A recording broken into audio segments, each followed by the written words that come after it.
Olá a todos. Vamos nesta sessão iniciar o sexto módulo da nossa formação. Vamos começar a falar um pouco de modo de produção biológico de animais e de produtos de origem animal. Portanto, a vertente animal do regulamento. O regulamento dá de facto bastante ênfase a esta parte, a esta matéria. E, portanto, vou tentar elucidar-vos aquilo que é dito e de como é que a gente pode então produzir animais, estes, já agora, e não outros. Portanto, eu pus aqui estas imagens e este título não por acaso. Isto são as espécies que o regulamento prevê como possíveis. Portanto, o âmbito de certificação na parte pecuária abrange estas espécies e não outra. Okay? Falta aqui também a apicultura, mas a apicultura eu tenho numa apresentação à parte. Portanto, bovinos, ovinos, caprinos, equídeos, suínos e aves de capoeira. Ok? Está então. O que é dito então no regulamento sobre a produção pecuária? Começando pela origem dos animais. Se vocês repararem, todas estas raças que aqui estão são raças autóctones, são raças portuguesas. E, portanto, o regulamento diz-nos que devemos dar preferência às raças autóctones quando estamos a iniciar uma exploração ou já temos uma exploração. Porquê? Porque são mais adaptadas às condições locais, obviamente, têm maior vitalidade e mais resistentes às doenças, por inerência que são raças autóctones e mais adaptadas. Atenção, não é obrigatório que assim seja. O produtor biológico não tem só raças autóctones. Mas deve ser dada essa preferência por estas questões que acabamos de dizer. Depois, a origem dos animais também. Devem ter origem numa exploração em opção biológica. Ou seja, imaginem que vocês estão a iniciar uma exploração em modo produção biológico e têm que comprar animais. Preferencialmente, a vossa primeira opção deve ser comprarem animais que já venham de outra exploração que tenha modo de produção biológico. Quando não existam, então podemos introduzir animais não bio na exploração, apenas e só para fins de reprodução, machos e fêmeas. Quando estamos a fazer isto pela primeira vez, devem entrar na exploração bio logo após o desmame e não tendo mais do que esta idade. Okay? No caso dos bovinos, que é aquilo que a gente mais vê, mas pronto, até aos 6 meses. Repito, quando vem do não bio e na primeira constituição de manada ao rebanho, devem entrar na exploração logo após o seu desmame, para que sejam criados a partir daqui segundo as regras da produção biológica. Quando já não é a primeira manada e estamos a renovar a manada ao rebanho, o efetivo deve vir no líparo e com estas limitações. Ou seja, fêmeas que nunca tenham parido e só podem entrar animais não bio numa exploração bio até 10% ao ano de bovinos ou equídeos. Ou 20% em ovinos e caprinos e suínos. Ao ano. Explorações muito pequenas, estes números são reduzidos a um animal por ano. Quando queremos fazer aumentos a mais do que 10% ao ano até um limite de 40%, pode ser feito naquelas condições, mais um pedido de autorização que tem que ser feito à entidade competente, que não é a vossa entidade certificadora, é a Direção-Geral da Alimentação e Veterinária. Portanto, há um pedido, há um formulário que é preenchido. Aliás, eu acho que vos disponibilizo isso também na plataforma. Esse formulário, nós podemos depois abordá-lo.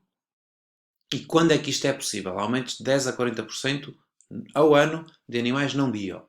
Quando se procede a um aumento importante da exploração, quando se efetua uma mudança de raça, por exemplo, então queremos vender alentejanas e queremos comprar mortolengas, por exemplo, quando se inicia uma nova especialização pecuária, passar da aptidão de carne para a aptidão de leite ou vice-versa, por exemplo, ou quando a criação de determinada raça está em risco de abandono. Portanto, aqui também se abre um pouco a exceção. E nessa altura os animais até nem têm que ser nulíparos. Portanto, tudo isto tem que ser fundamentado porque isto carece sempre de uma autorização. Portanto, o vosso organismo de certificação solicita ao agricultor, portanto a vós, uma declaração justificativa deste pedido, ou seja, o porquê que vocês estão a fazer este pedido, onde é que ele se enquadra, analisa, pede também, dá um parecer, no fundo, ok? Valida se o operador tem área suficiente que permita o aumento efetivo e, então, vai requerer à DGADA, em nome do operador, a autorização para aumentar efetivo, anexando toda a documentação justificativa. Isso é feito através deste mecanismo, é um formulário que existe, neste caso é o formulário da minha entidade certificadora, mas pode ser de qualquer outra. Portanto, tem que se pôr aqui o motivo, quais são os animais que querem entrar e aqui o parecer que é dado pela entidade certificadora e os documentos que depois são agregados. Só depois do pedido vir aceito ou não, mas se vier aceito é que os animais podem entrar. Não vem aceito, os animais não podem entrar. Quanto à alimentação dos animais em bio. Bom, antes de começar pela alimentação, vou-vos dar aqui um pequeno parênteses, depois já vamos aos animais, à alimentação dos animais. Que é dizer se pode ou não existir animais biológicos e não biológicos numa exploração. Ou seja, a regra é esta: os animais de criação não biológica podem utilizar anualmente, por um período limitado, as pastagens em bio, desde que não estejam simultaneamente, portanto não haja pastoreio simultâneo na mesma parcela, e sejam de espécie diferente. Okay? E deve haver um registro no caderno de campo. Não é necessário nenhuma autorização para isto. Resumindo e trocando isto por miúdos. Tenho uma exploração com bovinos e quero que uns ovinos de vez em quando lá vão pastorear o olival para controle das infestantes.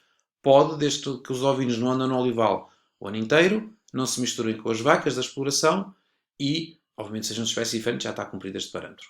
É isto. E deve haver um registro no caderno de campo de quando é que entram e quando é que saem. Só assim é que é possível haver animais bio e não bio na exploração. Quanto à alimentação, há logo esta regra também. No caso dos mamíferos, é dada preferência ao leite materno, pelo menos durante este período de tempo. Reparem aqui para os bovinos, 3 meses. Isto quer dizer que o animal não pode sair da mãe antes dos 3 meses de idade, no caso dos bovinos. Okay? Não podem ser desmamados, porque eles têm que ter acesso ao leite materno. Depois, as forragens constituem pelo menos 60% da matéria seca na sua ração diária. Okay? Nos herbívoros. Como vocês sabem, nos herbívoros, obviamente que as forragens têm que estar presentes. Neste caso, no biológico, é pelo menos em 60% da ração diária. E autoriza-se, num efetivo que esteja em bio, que ele seja alimentado com alimentos em conversão, mas só até o máximo de 30%. Embora possa ir a 100%, se esse alimento em conversão for produzido na própria exploração. No caso da alimentação de ruminantes, 100% dessa alimentação tem que ser em bio. Seja produzida na exploração, seja comprada, essa alimentação tem que ser bio, no caso dos ruminantes. Para estas duas espécies, permite-se ainda 5% anual. As regras estavam presentes até 2017, no entretanto ela ainda não foi revogada. Ainda se permite estes 5% ao ano. Repito, só para estas espécies. Para os ruminantes, bovinos, ovinos e caprinos, 100% bio. Estas tabelas estão aqui só para vos dizer que estes cálculos de percentagens que estamos aqui a falar têm sempre em consideração a matéria seca do alimento. E por isso é que é importante saber qual é a matéria seca de um alimento. Se uma palha tem 80% a 90% de matéria seca, uma tremocilha já só tem 18%, ou uma ervilhaca já só tem 80%, enfim. Cada alimento terá a sua matéria seca para depois a gente poder calcular, fazer aqueles cálculos. E também sabemos que é necessário saber a capacidade de ingestão, no caso dos bovinos, no caso das porcas também. Um bovino adulto com 500 kg, a gente sabe que ele tem uma capacidade de ingestão média de 11 kg de matéria seca por dia. Portanto, é com estes dois parâmetros que nós depois calculamos a matéria seca que é permitida nestas ditas percentagens. Se estivermos a falar de suínos, 5%, quanto é que é 5%? Bom, é 5% da capacidade de ingestão das porcas. Ok? É para isso que estas tabelas servem. Se quiserem depois o que hoje disponibiliza, também posso pô-las na plataforma para vocês. O que é que estamos a falar ainda mais sobre alimentação? As matérias biológicas para a alimentação animal, de origem animal e as que vierem de origem mineral, só podem ser usadas se constarem no anexo 5 do regulamento. Convido-vos a irem ver o anexo 5 do regulamento. Só essas matérias biológicas é que podem ser utilizadas na alimentação animal. Quanto a aditivos e auxiliares tecnológicos, por exemplo, para uma silagem que a gente queira fazer na exploração, há um anexo próprio também para que aditivos e que auxiliares tecnológicos é que podem ser utilizados, por exemplo, nessa silagem. Tem que ser os que estiverem aqui previstos e não outros. Convido-vos mais uma vez a darem uma vista de olhos neste anexo do Regulamento 889.